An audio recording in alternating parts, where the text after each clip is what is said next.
NBR বিলুপ্তির অধ্যাদেশ বাতিলের দাবিতে অনড় এনবিআর সংস্কার ঐক্য পরিষদ। সমস্যা নিরসনে হস্তক্ষেপ চান অন্তর্বর্তী সরকারের প্রধান উপদেষ্টার। আর চলমান কলম বিরতি গড়ালো পঞ্চম দিনে। রোববার দুপুরে এনবিআর ভবনে সংবাদ সম্মেলন করে তৃতীয় দফায় নতুন এ কর্মসূচি ঘোষণা করেন ঐক্য পরিষদ নেতারা।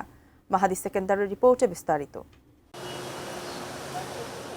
কর্মব্যস্ত জাতীয় রাজস্ব ভবনে নেমে এসেছে নীরবতা। রোববার কর্মকর্তা কর্মচারীরা অফিসে এলেও করেননি দাপ্তরিক কাজ। তাই তো চিরচেনা এনবিআর এক অচেনা রূপে।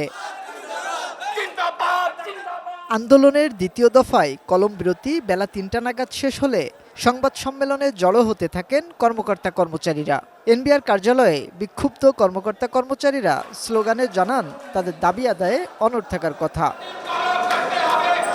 পরে এনবিআরের প্রধান কার্যালয়ে সংবাদ সম্মেলনে এনবিআর সংস্কার ঐক্য পরিষদের নেতারা বলেন, সমস্যা নিরসনে পাননি অর্থ উপদেষ্টার সাথে বৈঠকের প্রস্তাব।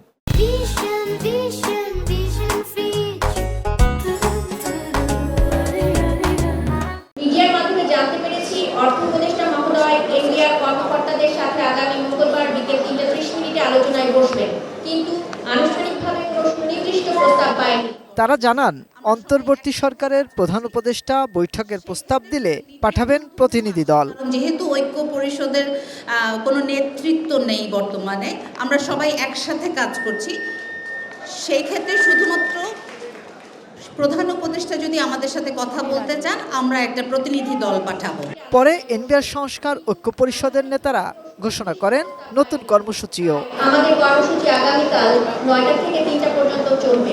এনবিআর বিলুপ্তি করে সরকারের জারি করা অধ্যাদেশ নিয়ে হাইকোর্টে হওয়া রিটের সাথে তাদের সম্পৃক্ততা নেই বলেও জানান আন্দোলনকারীরা। সংযোজন পরিমার্জনের কোনো উপায় এখন নেই, সরাসরি বাতিল করে দিতে হবে। মাহাদি সেকেন্দার, এটিএন নিউজ, ঢাকা।